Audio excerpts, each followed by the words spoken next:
So we got a used Chevy Suburban. Ours is a 2007. It's the first of this generation. I imagine the design is somewhat similar for the rest of the generations. I'll look up the years and overlay the text on there when I figure it out. So we got it, and every one we looked at used had this awful grinding noise. It turns out it's the air ride suspension. The compressor, I guess they go bad every few years. Supposed to be super easy fix, under 200 bucks, and I'm hoping not more than half hour of my time. So I'll turn it on, I'll let you know what it sounds like and where to go from there. Okay, so I'm in the family truckster.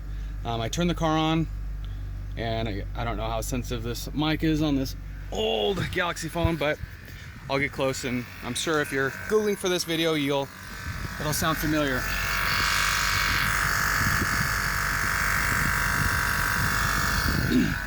So that's the beast.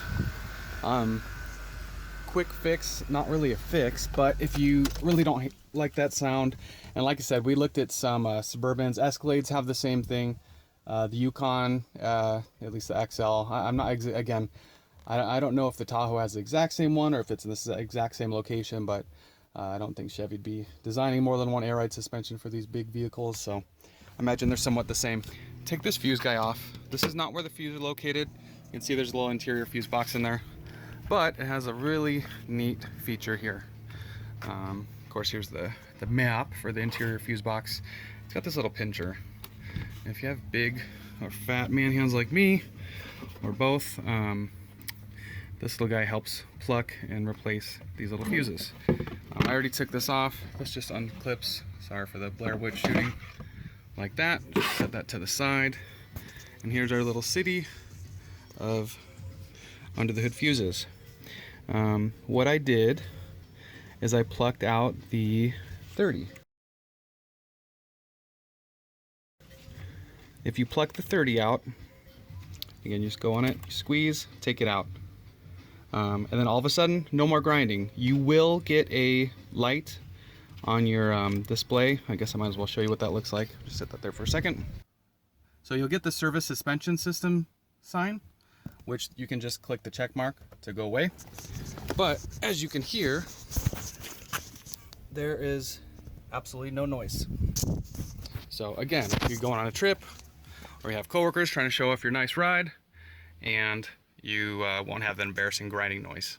Like I said, some of the ones we saw were awful, just just bearings. I don't know what it was, but awful. So next steps. So what you want to do once you're ready to replace it, we'll keep the fuse out for now. You're supposed to unplug your battery, but that's the fuse. No electricity, no juice. But I guess for a disclaimer, because it's YouTube, you want to disconnect the terminal from the battery. So what I did is I just used Rhino ramps. They're awesome. The back end on this car is high enough where you really just need it up a good foot or so, just so you can make it so much more easier. I opened the tailgate just so I didn't have to hide the license plate, because whatever. There it is right there. I mean, it's very easy to get to. And again, that extra foot or so, you can see the new pump, really helps. So to the pump itself, this is the whole assembly right here. The new one, and I'm assuming this one had a rubber sort of I don't know, weather resistance shield. And you can see, I'll hold up the new one next to it. That's how it should look. So it's just kind of again, just to keep all the water and stuff off of all the pump and components, electrical deals, and threads. Here's the new one. I got it off Amazon, about $175, maybe a little less. And it's the Dorman. I think there's two different brands. The same exact part is manufactured, just relabeled. Or if you really want to spend a whole lot of money, you can buy the GM OEM pump. The reviews on this one, it seems to last a little longer than that, which isn't always the case with replacement parts, but I went for it, so we'll see.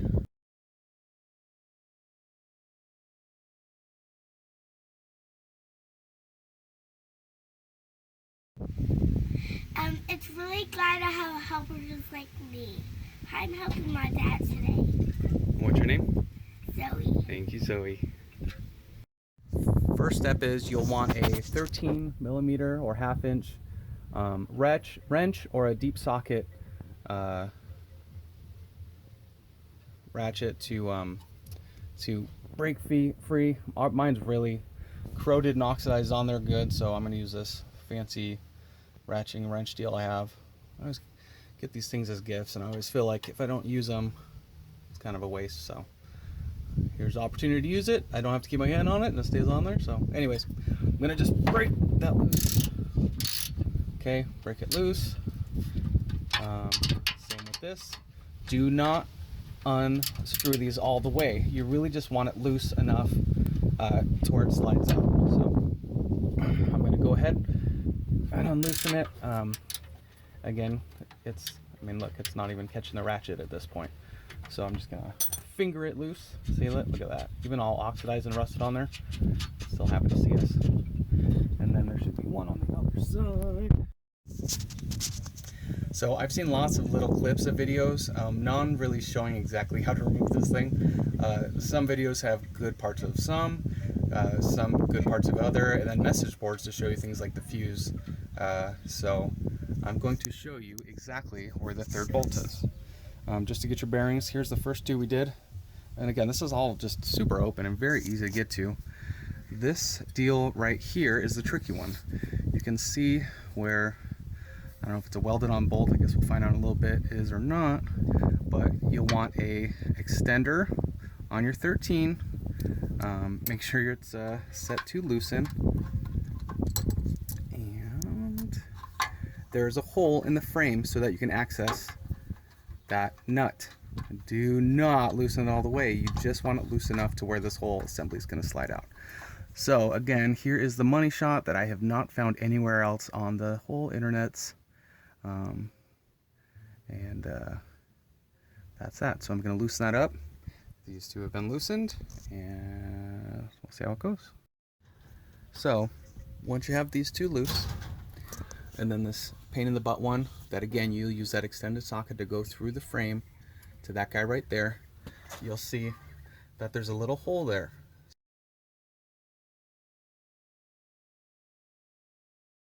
It needs to go backwards and up towards the sun if it's sunny.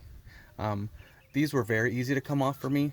Even the body one was a little more stiff, but I was more scared that I was going to pop the socket off when I pulled it out. So it's very stiff inside here. This thing is on little rubber suspender, rubber, I don't know, noise dampener, vibration dampener, I guess you'd call it. So don't try to use that for bashing it. I actually have a mallet. I love using this mallet, and I'm just going to try to break it free. And you can see it just tweaked a little bit. I swear I didn't previously break it up, but yeah, that's all it took. Okay, so before we slide this out, the whole thing's going to drop out.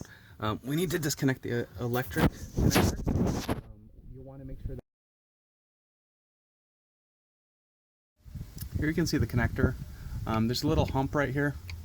So the other part that's connected to the car, you'll want to pry it up and then pull it right off. You can see the electrical connector is right here. Let's see if I can zoom in too. How about that, huh? Technology. So if this thing can focus, correct stuff. There we go. So you can see that's the connector right there. That connector. So you'll pry that towards me. You can see right in the middle, right at the tip of my fingertip. Right at the tip of my finger. That's the plastic that I referred to. The little triangle. So you pull that white. It looks white right now because of the sun. Towards you, it'll slip right off. I'm just going to show you what it looks like when it's moved off. Again, there's not just those two. There's this one guy back here. He's just always a pain. There we go. So that's what we're looking at there. That's the towards the front of the car, and that's towards the end of the car right there. I'm having a hard time just getting my fat hands through there to get this connector, and then I was like, I have all this space right here. Let's just unhook it, unlatch it, and call it a day. So I'm going to do that now. So here's Mike from the future. This is what the connector looks like. You're going to want to just press onto there, that lifts up, hopefully it's all in focus, it lifts that tab up, you can see, which then goes right over that hump and that hump. Okay, so that's the hump. It clears it.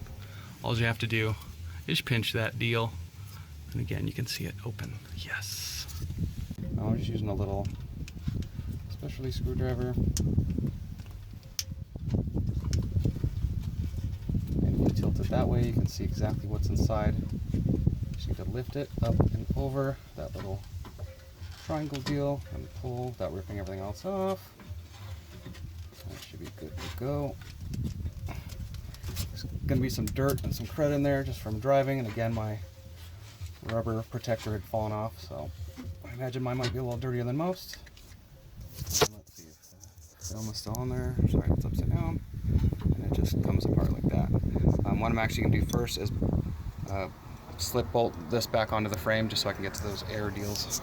You'll see right where the screwdriver head is, just a little Phillips head. There is a, it's like the vent. So I'm going to slide it off. You can see, sorry for the shaky hands. When it releases pressure, it goes through this tube. You want to, of course, pull it off before take note of how it's routed through. If you want it exactly the same.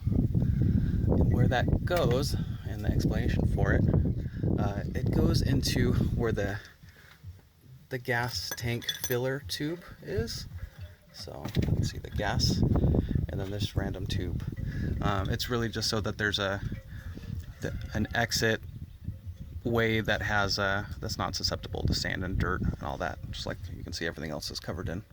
So, but just make sure you put that back, and again, make sure you take it off. It looks like there should be a clip on here. There was not on mine, so don't get too freaked out. It should just be all the standard new one that came with my new one of these deals. There we go. Okay, so quick overview. At first I thought you could pinch this deal to open up the clasp. You can, but it'll kind of bend it for good. So instead of that, use a flathead screwdriver and just kind of pry it this way, and then it'll retain its shape. See how it just opens up? And then again, it's just going to come right off once you get over that hump. And then it just boom, boom, boom, and it keeps its shape. Here's kind of a better example. This is one that came in the kit. You can see the shape of it. It's open on the square side, on that side right there. And again, it's just like a bent kind of paper clip thickness doohickey that keeps the rubber air pressure hose on there just strong enough by clamping over it. So a quick note before you disconnect every single thing, you'll see that this assembly has all sorts of things already connected. The only thing we want to disconnect off the new one is where this little red protector is right here. So again, I'm looking toward, there's the tie right there. So we have the splitter right here. I untucked some of this. It was all tucked in nicely. There might be zip ties. Again, these things go out pretty often. So you'll see the same T. Again, this one goes from the compressor to the T. We don't care about that because we're going to take the whole thing off. That one you can see has, it's all tucked in that nice, not wiring harness, but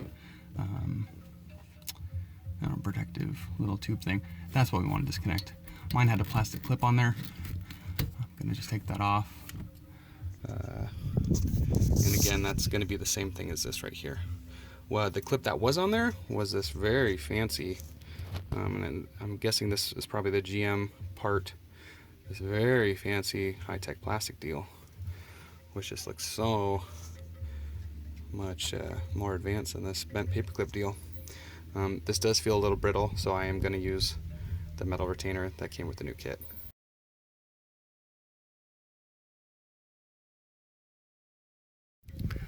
Something I noticed, here's the old one that I took out. Here's the new one. Again, the new one's a Dorman, the old one's a GM. The new one actually came with this little three-way split deal. The clear line goes from the compressor to the divider. This red one is actually going to go to your right shock, the further shock, This one actually goes directly into your left shock. So I disconnected it from the T, from the old one, thinking that it wouldn't have all that extra stuff, but even for the low price I paid, it came with the extra things that it didn't need to, which was nice. I don't know if those parts wore out, but it was just really nice. So you can actually disconnect this right from the shock. Here's that electrical connector up close. And then here's the one that actually goes all the way to that right shock. And it goes through that, that little cable management tube deal. So you're gonna connect this, this, and this to the new one, slide into 1, 2, 3 holes, tighten everything up, you'll be good to go. So before you install the new one back in there, you want to loosen up these guys. And again, it's the same way we did with the old one to take it off. You don't need to take it off. Don't take it any further off than the end of the bolt there. Again, same deal here. This one actually has a little smaller gap. So just, you really don't want to risk it, especially this one will fall right in the body frame. And the frame rail, whatever you call that deal. And that would just be not good to go. Again, keep this dust jacket on as long as you can. I'm guessing this goes up to the gas tank deal. I may just take this off. Again, it's not pressurized, and put the old hose back on there. Honestly, if you just pulled that off, it would probably just fine. But you know, I mean, it's already there. It's not worth getting some dust in there. So I was initially just going to replace the vent or the pressure blow off valve. I don't know what you want to call the thing. It's not even a valve, just whatever. But it is freaking really hard on there just from age. So the new pump actually came with the same deal that's installed here. I'll get a little closer now just so you can see it. And it actually looks a lot easier to just disconnect the whole thing the way I'm supposed to, believe it or not. So this is going to be hard to show, but when I get it out I can show you. Actually, I'll show you on the new one too. So this is exactly the same way the other one is. The only thing that holds on to there, I'll go ahead and pause it and show you. So there's a little one of these fasteners right here. It's like a barbed one-way type of deal. We're just going to unhook that. It actually goes through the place that we're going to replace. So I'm going to do that now.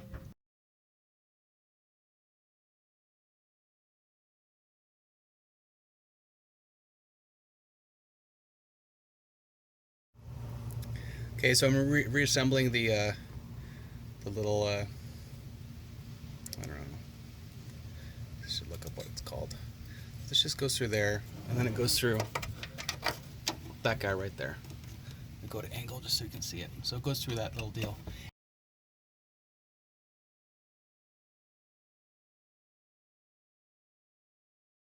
And you'll know, because you'll undo it. Take a picture so that way when you brain fart, you can see exactly how it came back together. So I'm gonna do that now.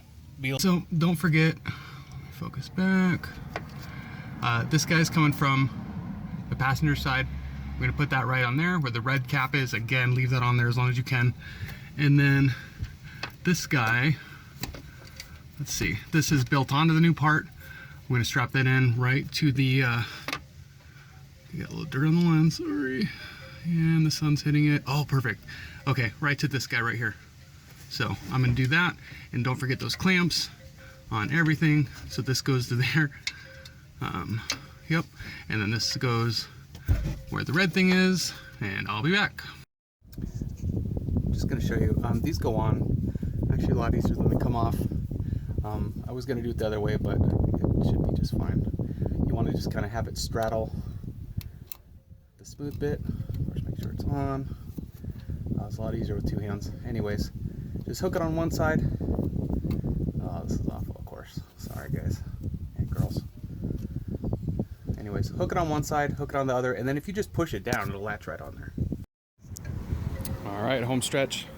So make sure if you did take that fuse out at any given time, you can put it back. If you didn't, good for you. Again, I like the little pullers and pokers. Make sure it's in extra good. And that's good to go. Dirty in there. The box goes back. Put your little pliers back. Took them out. And I just took that out just to show you. And I put it in the spare spot. Like I said, just to shut it up. God, it's annoying. And again, there were some really bad ones at the ones we're looking at, but anyways, latches in one way and then clicks in. Go, guess I might as well put this back so the wife doesn't freak out. This is her ride. Let's see here. Do you hear that? No, you don't, because it built up its pressure. Shocks are happy. Look a little worn. I should probably change those next. But the wife will be happy, which means I will be happy. This thing gets to go out in the field and be sledgehammered office space style. Put all my tools away and enjoy the last few hours of my weekend. The sun's in a different spot because my dad stopped by. I swear, it didn't take me that long. But again, it was probably 20 minutes, a little longer, just because a little harder doing it with one hand. But yeah, that's it. It really is that easy. Thanks for watching.